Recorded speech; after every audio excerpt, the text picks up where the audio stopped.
사람의 지능을 나타내는 지능 지수를 우리가 IQ라고 그럽니다. Intelligence Quotient라는 표현을 쓰는데요. 그리고 요즘은 또 다른 지수를 우리가 많이 들어왔죠. 자기절제, 동정심, 열정, 사랑, 인내, 사람의 감정을 나타내는 감성 지수, EQ라고 그러죠. Emotional Quotient라는 표현을 씁니다. IQ도 중요하지만 EQ도 중요하다는 것이죠. 여기에다가 한 가지를 더 덧붙인다면 우리가 어떤 역경을 만났을 때, 고난을 만났을 때, 힘든 난관 속에 빠지게 됐을 때 그것을 극복하는 능력을 나타내는 지수가 있는데 그거를 역경 지수라고 그럽니다. Adversity Quotient, AQ라는 단어를 쓰는데요. 좀 낯선 단어일 수도 있을 거라고 생각을 합니다. IQ와 EQ, AQ. 우리가 살면서 꼭 필요한 그런 부분들이라고 생각하는데요. 여러분들의 AQ, 역경 지수는 얼마나 되는지 궁금합니다. 높을 수도 있고 낮을 수도 있겠죠. 보통 사람들이 인생의 어려운 일을 만나면 세 가지 반응을 합니다. 첫 번째 반응은 포기하는 것이죠. 인생의 난관, 어려움, 절망에 빠지면 포기를 해버리는 그러한 반응이 있을 수 있습니다. 두 번째는요. 두 번째 반응은 대부분의 사람들이 하는 반응인데 일종의 캠퍼라는 표현을 씁니다. 그냥 주저앉는 것이죠. 포기하는 것도 아니고 나아가는 것도 아니고 그 자리에서 주저앉아 버리는 그러한 반응이 두 번째라고 볼 수가 있고요. 가장 바람직한 반응은 세 번째인 것이죠. 그거는 마치 산을 타고 올라가듯이 그 역경을 정복하는 이 클라이머와 같은 사람들, 즉 역경을 극복하는 사람들이라는 것이죠.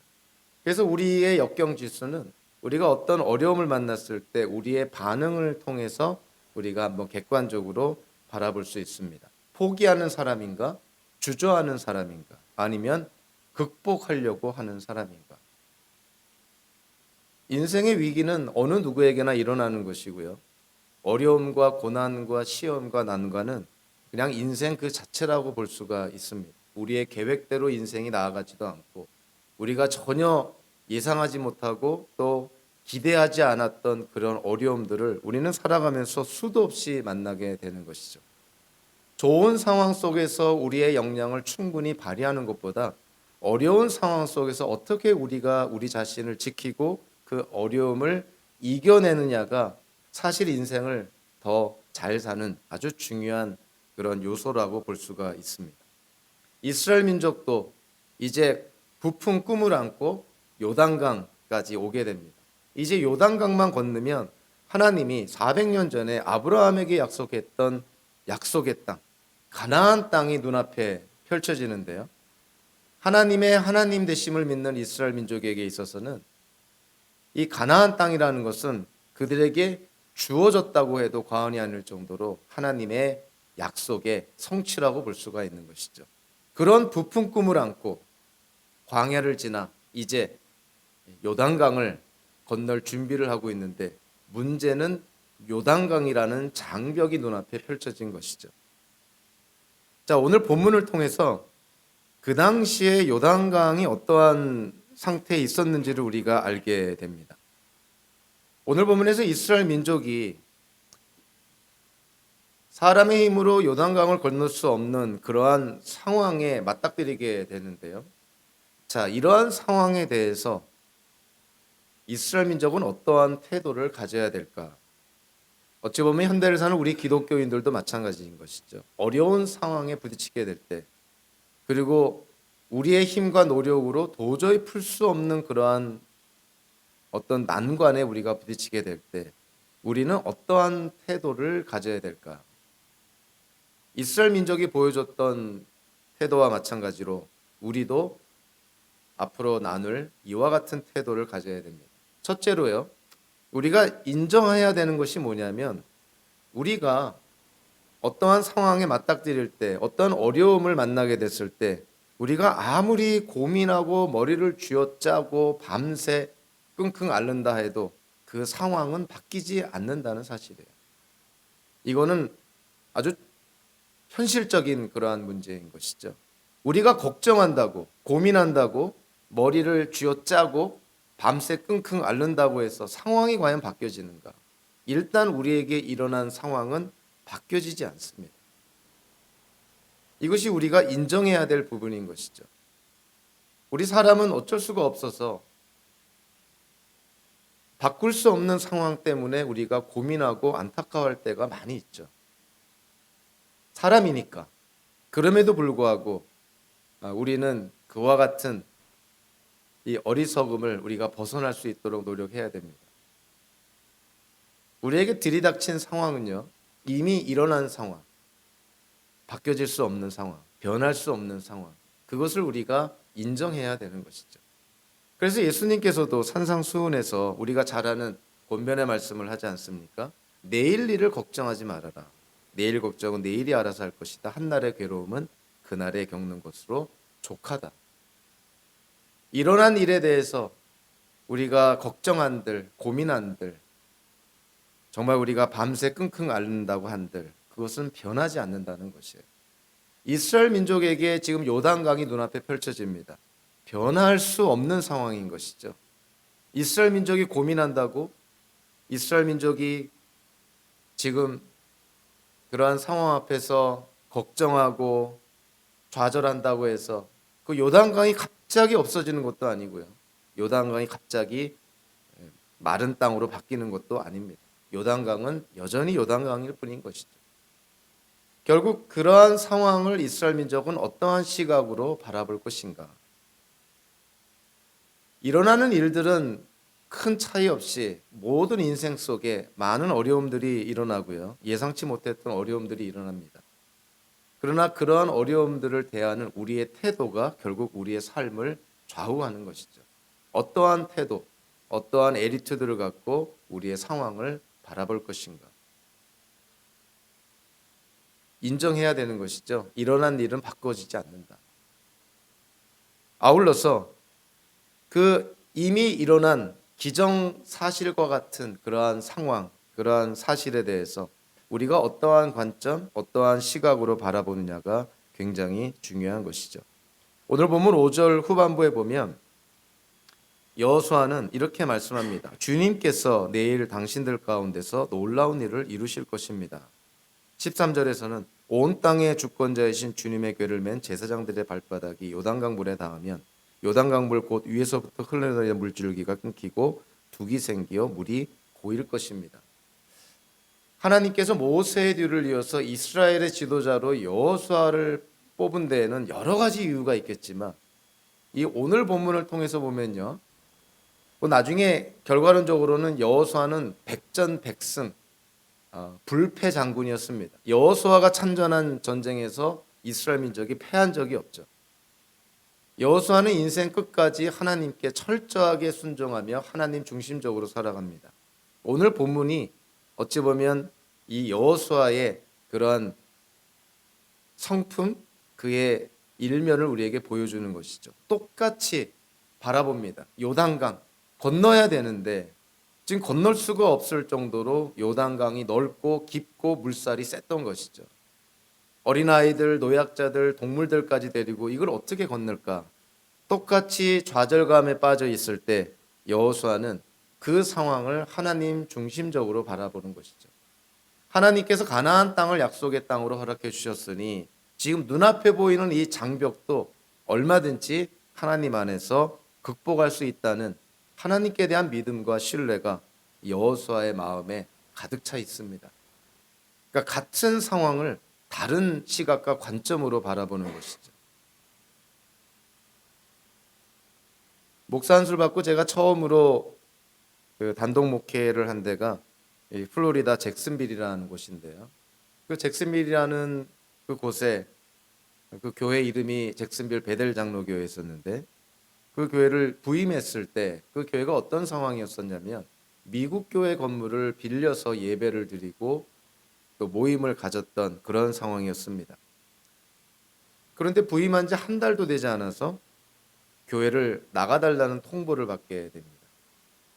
아니 제가 부임을 했으면 좋은 일들이 일어나야 되는데 부임하자마자 예배드리던 그런 미국 교회에서 나가달라는 것이죠. 뭐 방법이 없는 것이죠. 이것이 무슨 상업적으로 렌트를 계약서를 쓴 것도 아니고 미국 교회가 우리한테 호의를 베풀어서 거기서 우리가 예배드리고 친교하고 성경 공부도 하고 모임을 가졌던 것인데 그 미국 교회가 우리 보고 나가라 그럽니다. 그때 많은 성도님들이 그 당시에 했던 성도님들이 난감해했죠. 이거 어디 가서 예배를 드릴 장소를 구해야 되나 참 난감해했습니다. 근데 저는 좀 생각이 좀 달랐습니다. 왜냐하면 속으로 잘 됐다 이렇게 생각을 했습니다. 왜냐하면 미국 교회 건물을 빌려서 우리가 편하게 사용하면 우리가 현상을 유지는 되지만 결코 발전은 없다는 것이죠. 교인들의 헌신도 분명히 그 수준에서 벗어나지 못할 것이고 또 미국 교회를 빌려 쓴다는 것은 우리 교회에 주소가 없다는 것이죠. 그러면 교회로서의 어떤 그런 정체성도 객관적으로 나타나지 않는 것이고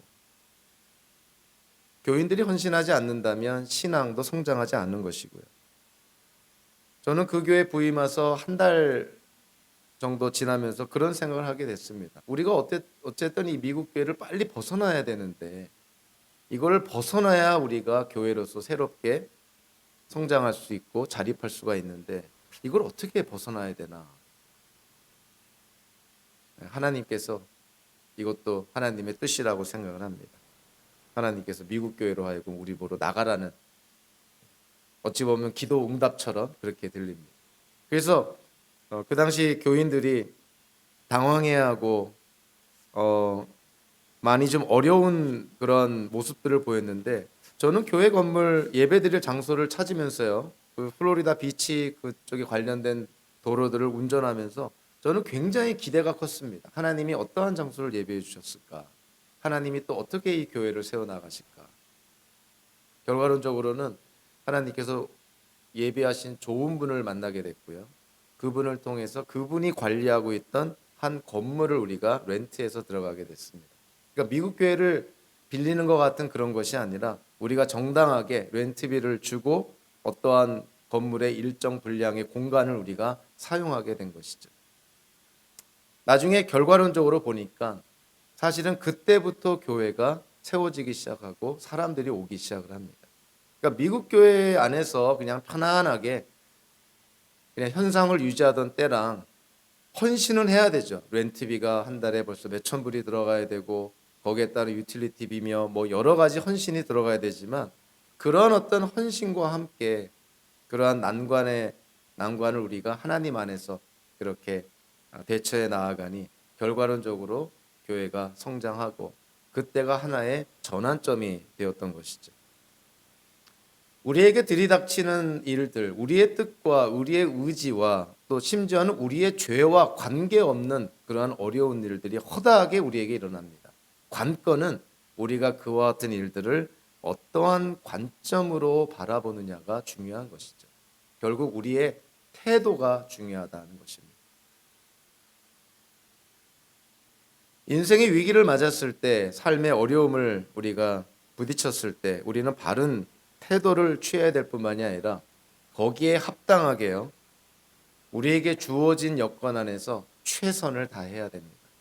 우리가 간혹 놓치는 경우가 있어요. 특별히 믿음이 좋다는 기독교인들이 극단적으로 빠지면 자기가 해야 될 일들을 하지 않고요. 그냥 하나님께 다 맡겨버린다는 겉으로 보면 믿음이 좋은 것처럼 보이지만 자기의 책임을 소홀히 하는 그와 같은 모습들을 보게 됩니다. 자, 이스라엘 민족도요. 그 어느 민족보다도 그 당시에 유일하게 하나님의 하나님 되심을 인정하고 믿고 신뢰했던 민족이 이스라엘 민족입니다. 그런 이스라엘 민족이 요단강이라는 그들이 건너야 될 그 요단강이 눈앞에 펼쳐졌을 때 만약에 그들이 노력도 하지 아니하고요. 그냥 하나님께 기도만 하고 거기서 퍼질러 앉았다면 과연 무슨 일이 일어났을까? 결과론적이지만 아무 일도 일어나지 않았을 것입니다. 그런데 오늘 본문을 통해서 보니까 이스라엘 민족이 그와 같은 상황 속에서요. 하나님 중심적으로 그 상황을 바라볼 뿐만이 아니라 그 안에서 이스라엘 민족은 그들에게 주어진 그들이 할 수 있는 최선을 다합니다. 지도자는 지도자대로, 그리고 지도자를 따르는 이스라엘 민족은 이스라엘 민족대로 그들의 책임을 다하고 있는 것이죠. 이스라엘의 지도자들의 모습을 오늘 통해서 보니까요, 여호수아와 지휘관들 그리고 제사장들 이렇게 묘사하고 있는데, 이 지도자들의 모습을 우리가 좀 눈여겨볼 필요가 있습니다. 현대를 사는 우리 모든 기독교인들에게도 마찬가지의 어떤 교훈을 주는 말씀인데요. 자, 지도자들에게 사람들이 원하는 것이 과연 뭘까요? 지도자들에게 사람들이 기대하는 것이 과연 뭘까요? 네, 그것은 다름 아닌 지도력이겠죠. 리더십입니다.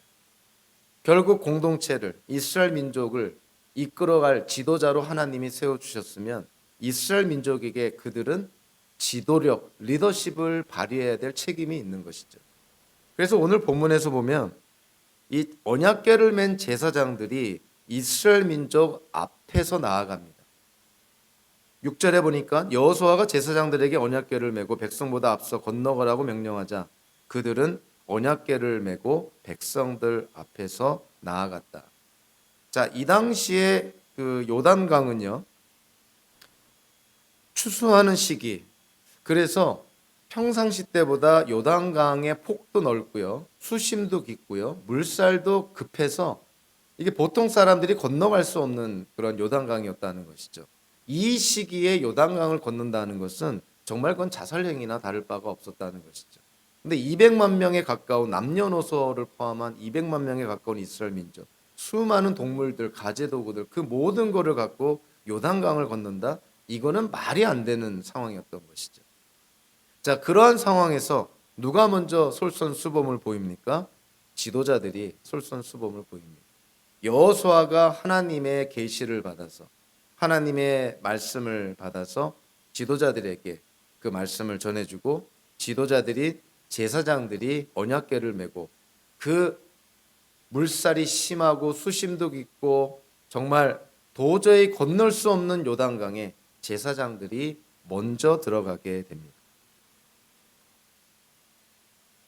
어려운 상황 속에서 솔선수범해야 되는 것이 지도자들인 것이죠. 상황이 좋고 어렵지 않은 만사가 순조로운 때에는 누구라도 다 잘 살 수 있고요, 누구라도 다 착해질 수 있고요, 누구라도 다 좋아 보입니다. 그러나 정작 어려운 때, 힘든 때, 역경을 만났을 때, 그때 특히 교회는, 공동체는 하나님이 세워주신 리더들이 그 역할을 감당해야 되는 것이죠. 어려운 상황이 없기를 우리는 바라지만 우리의 인생도 그런 것처럼 교회도, 모든 지상의 공동체도 어려움은 있게 마련입니다. 그럴 때 리더들이, 지도자들이 앞장서야 되는 것이죠.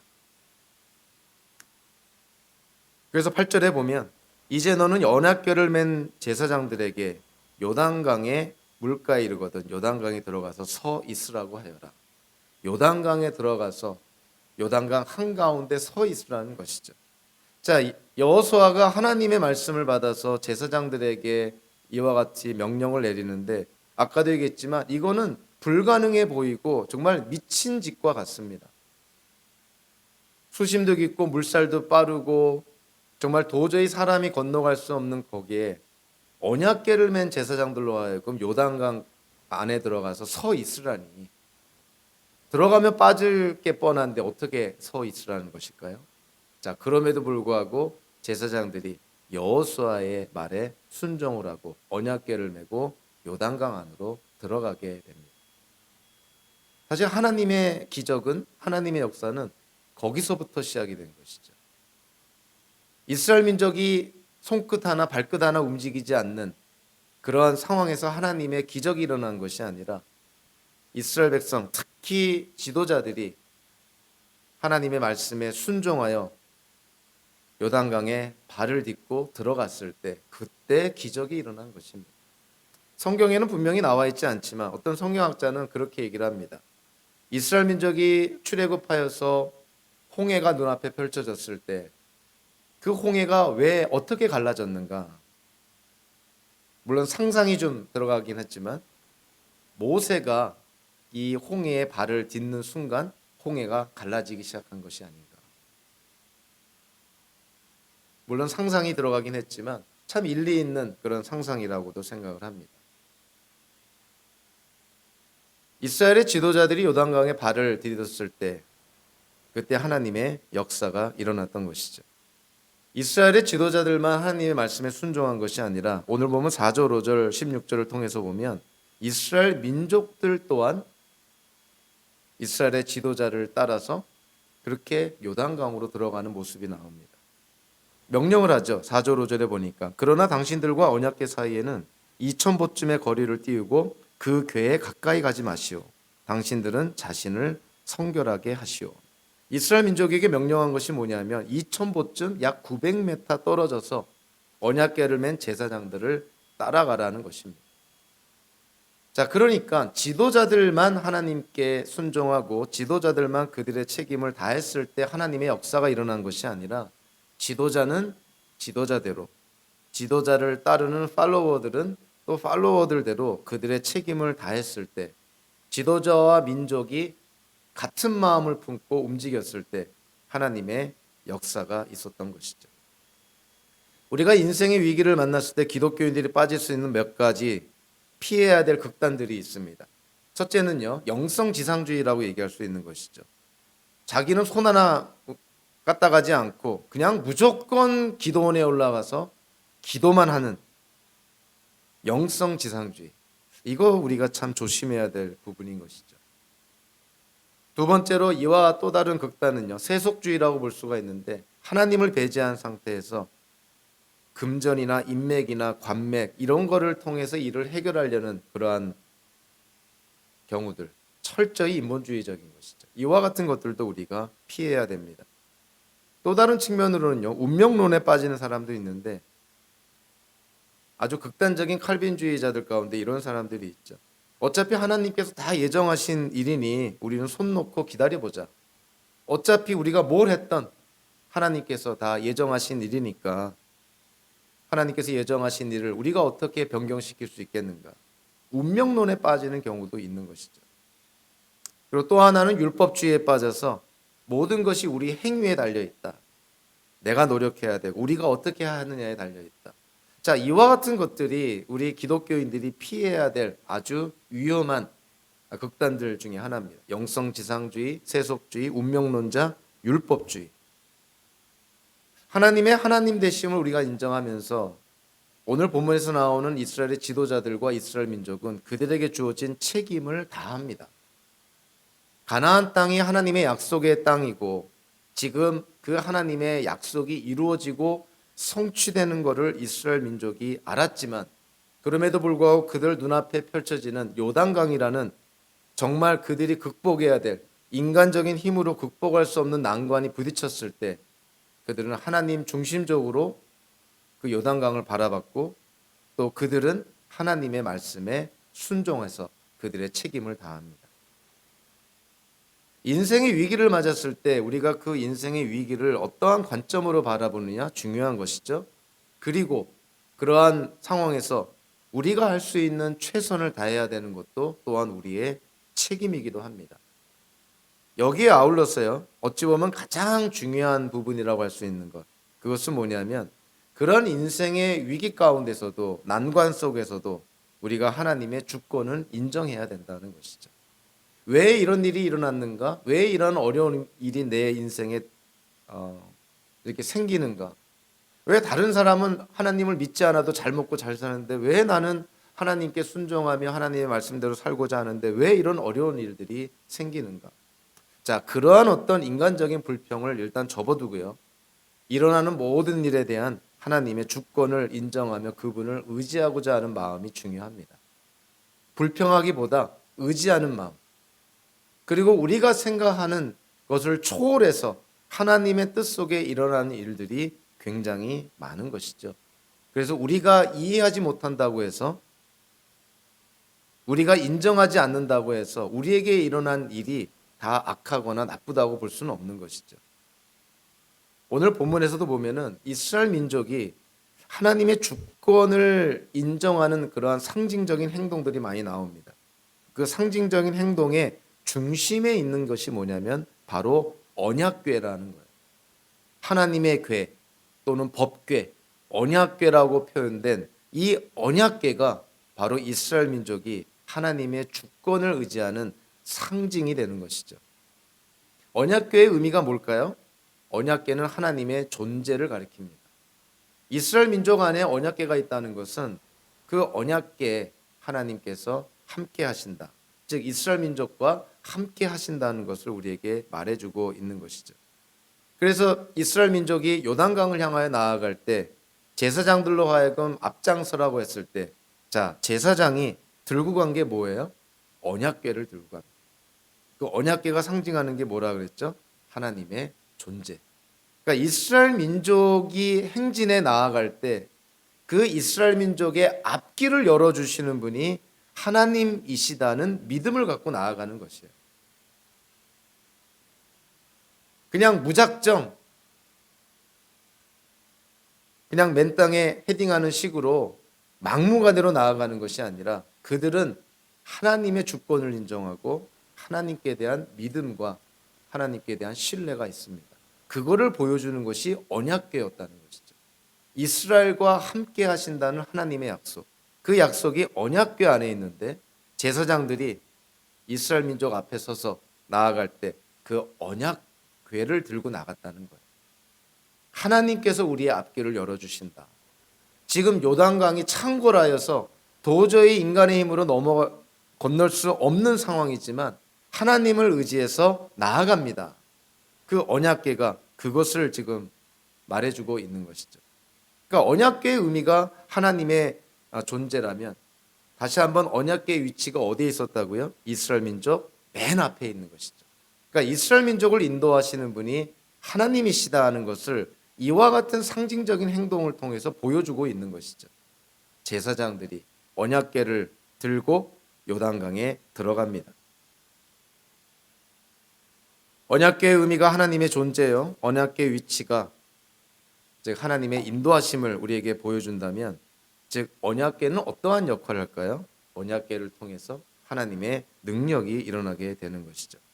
8절에 보니까 언약궤를 맨 제사장들에게 요단강의 물가에 이르거든 요단강에 들어가서 서 있으라고 하여라. 그리고 13절에 보니까 온 땅의 주권자이신 주님의 궤를 맨 제사장들의 발바닥이 요단강 물에 닿으면 요단강 물 곧 위에서부터 흘러내리던 물줄기가 끊기고 둑이 생기어 물이 고일 것입니다.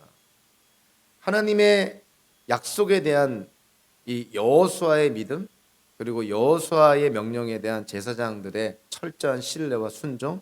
자, 그리고 그들이 하나님의 궤, 여호와의 궤를 메고 이스라엘 민족 맨 앞에 나아갔을 때 결국 그들의 믿음과 그들의 순종으로 말미암은 하나님의 능력이 나타나게 되는 것이죠. 창궐하던 요단강이 저 높은 상류 어딘가에서 물줄기가 끊어져서 물이 더 이상 내려오지 않는 정말 인간의 지식, 우리 현대인들이 신봉하는 과학적인 측면으로 보면 도저히 이해할 수 없는 일이 벌어진 것입니다. 그래서 이스라엘 민족이 요단강을 어떻게 건너갔다고 되어 있죠? 17절에 보니까 온 이스라엘 백성이 마른 땅을 밟고 건너서 요단강 강바닥이 다 말랐다 하는 거예요. 하나님의 역사가 완전하게 임한 것이죠. 자, 강바닥이 다 마른 땅으로 바뀌었으니 아이들도 노약자들도 환자들도 동물들도 가재도구를 실은 그런 수레나 마차들도 다 어려움 없이 다 지나가지 않았겠습니까? 하나님의 역사가 일어난 것이죠. 고대 근동 지역에 그 당시에 고대 근동 지역에 그 재미난 판결 방법이 하나 있는데요. 그것은 뭐냐면 고발당한 사람이 유죄인지 무죄인지를 판명하는 방법 중에 하나가 고발당한 사람을 깊은 강 속에 집어 던진다 그럽니다. 그래서 만약에 그가 무죄라면 그 땅의 신이 그를 구해줄 것이고 만약에 그가 유죄라면 그는 신에게 버림받아 물에 빠져 죽게 될 거라는 그 당시에 고대 근동 지역에 그런 판결 방법이 있었다 그럽니다. 자, 이스라엘 민족이 요단강에 들어갔을 때 요단강이 마른 땅으로 바뀌어서 이스라엘 민족 200만 명이 넘는 이스라엘 민족과 가축들 모든 가재도구를 실은 수레와 마차들이 요단강을 건너서 지나갔을 때 그 소식을 들은 가나안 땅에 있는 주민들이 무슨 생각을 했을까요? 그 당시의 판결 습관을 그들이 알고 있다면 가나안 땅의 주인이 다름 아닌 이스라엘의 하나님이심을 그들이 깨달았을 것입니다.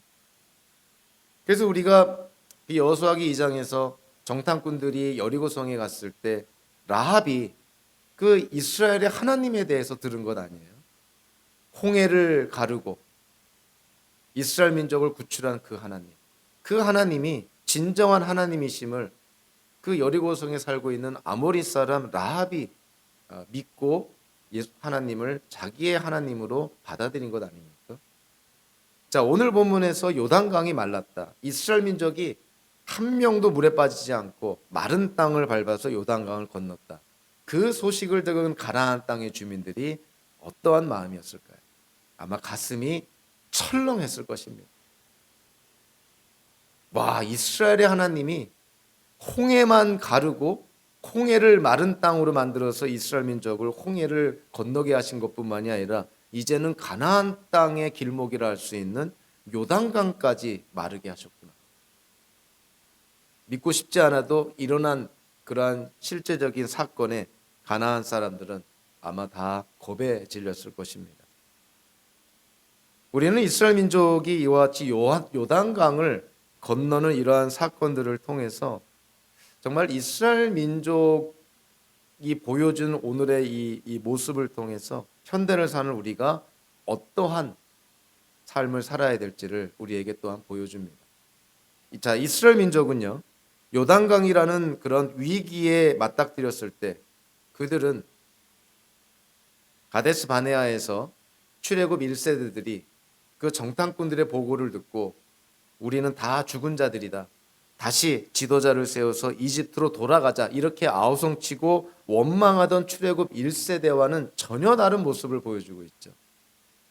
지금 출애굽 2세대, 요단강을 눈앞에 둔 출애굽 2세대도요. 마찬가지의 절대절명의 위기 속에 놓여 있습니다. 그럼에도 불구하고 우리가 오늘 본문을 읽어서 알 수 있듯이 이스라엘 민족이 하나님께 원망했다는 소리가 없어요. 불평했다는 소리도 없습니다. 정말 절망스러운 상황은 마찬가지인데 여호수아를 통해서 제사장들과 지휘관들을 통해서 이스라엘 민족이 하나가 되어서 하나님을 온전히 믿고 신뢰하는 가운데 이 위기를 극복하게 됩니다. 그러니까 출애굽 2세대, 가나안 땅에 들어가는 출애굽 2세대들의 하나님께 대한 이해, 하나님을 바라보는 시각, 그리고 위기를 바라보는 그들의 태도와 관점이 출애굽 1세대, 광야에서 죽은 출애굽 1세대와는 차원이 달랐던 것이죠. 두 번째로 이스라엘 민족을 통해서 우리가 다시 한번 깨닫게 되는 것은 인생의 위기에서 우리는 손 놓고 그냥 사과나무 밑에서 입 벌리고 사과 떨어지길 기다리는 그러한 무능력한 모습을 취하는 것이 아니라 우리에게 주어진 상황에서 최선을 다해야 된다는 것입니다. 현대의 기독교인들에게 놓치는 부분들이 이러한 부분이 있죠. 한 번 구원은 영원한 구원이어서 이미 구원받은 자들이니까 성화에 관심을 갖지 않고 예수님을 따르고자 하는 그런 노력도 하지 않고 거룩한 삶을 추구하지도 않는 그런 엉뚱한 성경에서 전혀 언급하지 않는 이상한 그런 모습의 삶을 살려고 하는 경우를 보게 됩니다. 우리에게 주어진 상황 여건 속에서 아무리 우리가 어려운 상황이어도 우리가 최선을 다해야 될 부분이 있는 것이죠. 이스라엘 민족도 최선을 다해야 됐습니다. 그들이 취하는 최선이라는 것은 여호수아를 중심으로 하나님의 뜻을 분별해서 하나님의 뜻에 순종하는 것이었죠. 그래서 그들은 순종합니다. 창고란 요단강을 향해서 제사장이 먼저 나아가고 이스라엘 민족이 그 뒤를 따릅니다. 어찌 보면은 죽기를 각오하고 나간다 이렇게 볼 수가 있는 것이죠. 청년들은 경우에 따라서는 요단강이 마르지 않으면 헤엄쳐 나올 수도 있을지 모르겠지만 노약자나 환자나 부녀자들 방법이 없는 것이죠. 자, 그들이 창고란 사람의 키를 넘는 그런 급류가 지금 흘러내리는 요단강을 향하여 나아간다고 생각했을 때 여러분들이 그 상상을 한번 해보시기 바랍니다. 그것이 하나님께 대한 믿음과 신뢰 없이 어떻게 그것이 가능할까?